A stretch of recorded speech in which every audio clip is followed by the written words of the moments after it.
Right, it's time for Journey Interactive, and Aisha is here. Hello, Aisha. Hello, Israel. It's good to see you, but it's been a sad day. Oh, yeah. It's been a very sad day, but you know how to join the conversation. It's on facebook.com/Joy News on TV, and on Twitter, it's on Joy News on TV.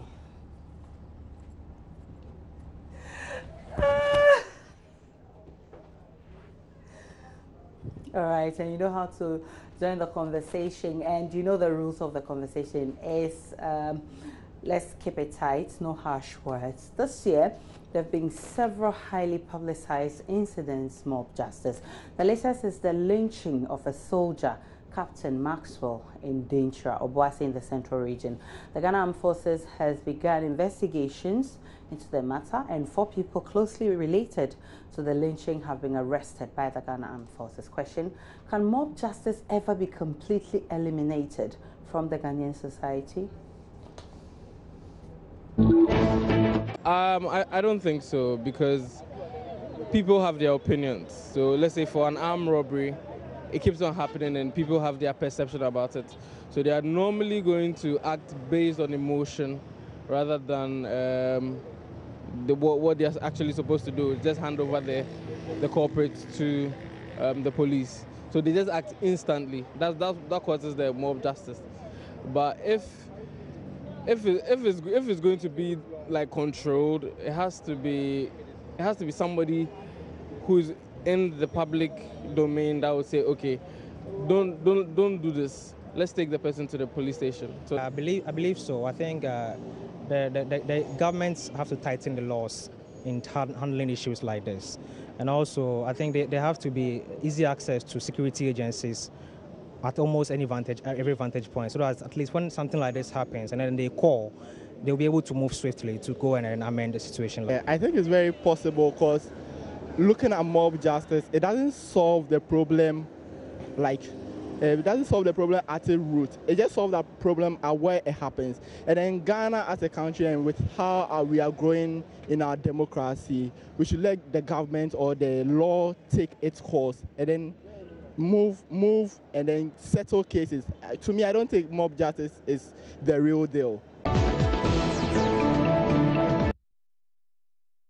Well, those are some comments from the street. May his soul rest in peace. But let's check what you've been saying on Facebook. Okay, so we're trying to pull the messages.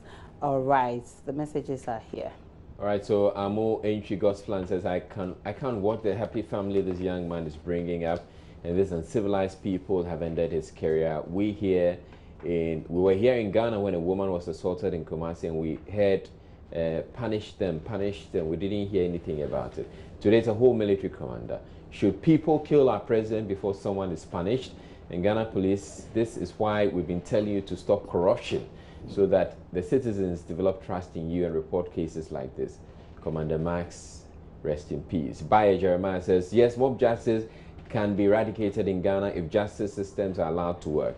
If the country spends more on buying modern technology to aid the security agencies in their investigations, if the big men stop pleading on behalf of the culprits and allow the law to take its own course, if the judiciary brings back the justice in the judicial systems in dealing with cases of lawlessness in the country, my condolences to the bereaved family. R.I.P. Mr. Soldier. Asa Lambert says, it will take time and effort to completely eradicate mob justice, but people's rights should not be infringed no matter the crime they commit. The rights and legal channels are there to follow in dealing with people who are claimed to commit crimes. The current barbaric death of Captain Mahama is highly condemned, and the perpetrators should be brought to face the law with no sympathy. Berima Kwabaji from Jinjin says it cannot, especially now in Ghana, where people can walk into our courtrooms to molest charges and set criminals free. In this day of security, where people acting with impunity and are captured on video, yet they are set free on the flimsy and funny excuses of no evidence, I pray the perpetrators of this heinous crime are apprehended and dealt with. May his innocent soul rest well. Justice Answer says the criminals know for sure that AG will discharge them. Obri Ethiopia says, Masa, this has nothing to do with politics. Why bring AG in this? Okay, so that's a reply to Justice Ansah's submission. Also, on Sunday, Ghana joined the world to mark World Menstruation Hygiene Day, a day set aside to encourage the youth and adults to talk about menstrual cycles without inhibition. The question I'm about to ask goes to the men. If you have a daughter who's approaching puberty, will you initiate the menstruation conversation with her? Definitely, I wouldn't be the one. And if they have to talk to me about it, I don't think I have anything wrong with it. I don't have anything against it. Whatever I know, I have to tell them. But I have no step. And I also remember my daughter telling me once that she had a menses and she's got a problem, like pains and other things. And I have to advise her, even go out and look for solutions for her. So I don't see anything wrong with it. Yeah, I can definitely talk to my daughter about menses. I think a mother is in a good position to do that. Why? It's a feminine thing. I may say, I would try to say something, but then the mother have more and can give her more advice than I am. Yeah. I think I'll leave that to my wife. Okay, why? Because she has experienced it before and I haven't, so I don't think I can do it. So will you talk to her at all about menstruation? No, I'm not sure. I won't do that. Yeah, I envisage being really, really close with my daughter, that she wouldn't be shy to open up to me. So I see myself doing it. I don't mind. I see we having very close relationship. She wouldn't be shy telling me, Daddy, I see this red stuff in my panties, so what's it? I don't mind. Okay. Thank you so much.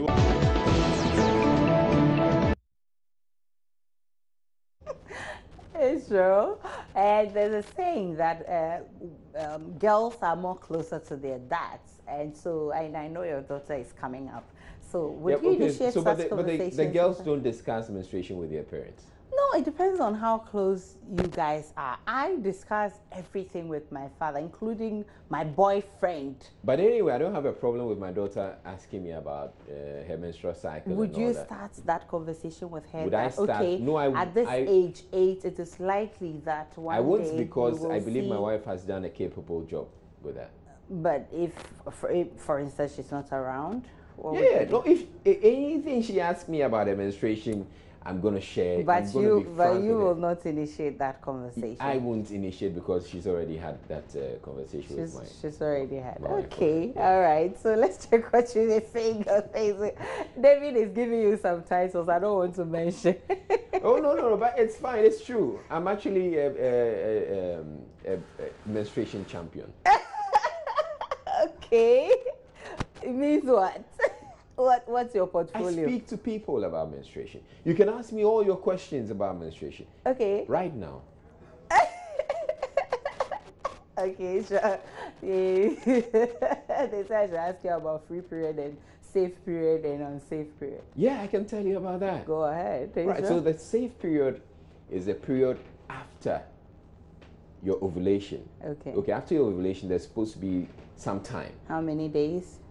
It depends. It varies from. Let's check what people are saying on Facebook. Okay. So, you thought I was kidding, right? Okay, so Sana Mohammed says, I will, but will not involve her directly, but will direct her to responsible adults for counseling. Father Nathan says, my daughter is 9 years, and I'm thinking how to start such conversations with her. SMO. Nasir Hassan says, why not? I gave birth to her. Her health is of great importance to me, his father. Frank Dejari says, I have to, because the world is different now. What if I am a doctor? Kwe Ofori says, why not? But only if I have a good relationship with them. Okay, and Prince Nuruddin Baumia says, of course, yes. Asa Lambert and Sobila says, of course, that is parenting. And Imrana Madha Madaha Boko says, of course. So a lot of fathers will do, just like Israel will do. Yeah. And one other thing that we're preaching as much as possible is that don't stigmatize people just because they're going through menstruation. That would be madness, because this is a natural phenomenon. It's a natural phenomenon. Every woman has to go through that. And so, and again, it's not just for, you know, boys at school and all that. It is also for, you know, workplaces, for your male colleagues to also know that you're going through a period like that, and they should be patient with you, because you can get moody, because, and you can get cranky. Now I know, Israel.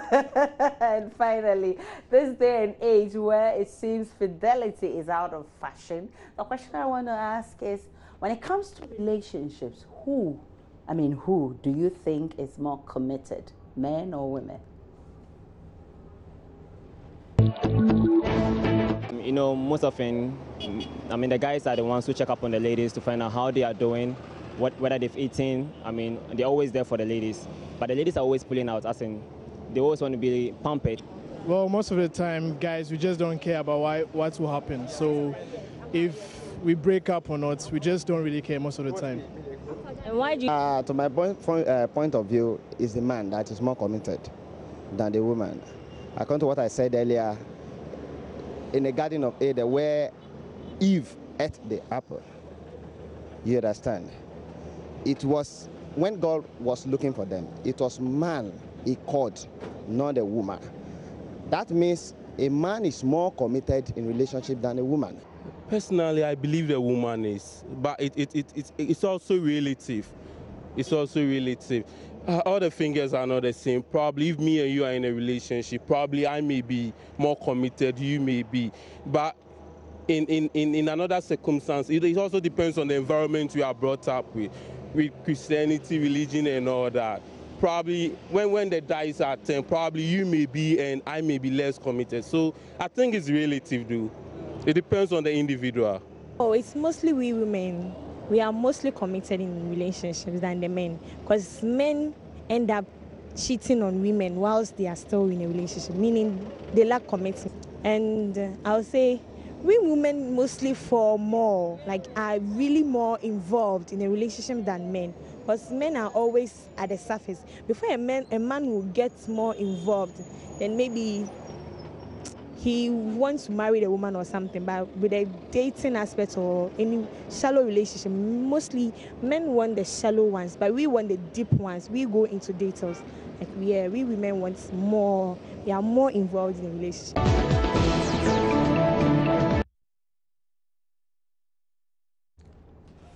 All right, a lot of comments are coming on Facebook. Right. But Israel, who do you think is more committed? Is more committed? Yes.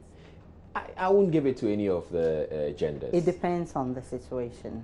It's more of a situational thing. All right. Bambaki Asame says, though I am a man, I think women are more committed in relationships than men because they are resistant to temptations than men. Yes. As for the men, they will always say, no, I don't want that. By the time you realize he grabs it, body no be firewood. I agree with you, I don't trust women when it comes to relationships. It is the fear of tomorrow that makes a tortoise carry his house wherever he goes. I'm just a citizen, not a spectator.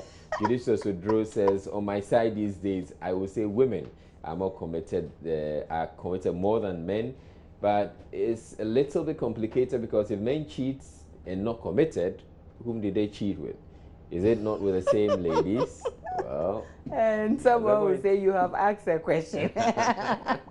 Well, Kofi Bede says the man, because at times it is the man who has to work very hard to maintain the woman's interest in the relationship by spreading the woman and taking her to pizza joints and then like, who's talking about pizza, please?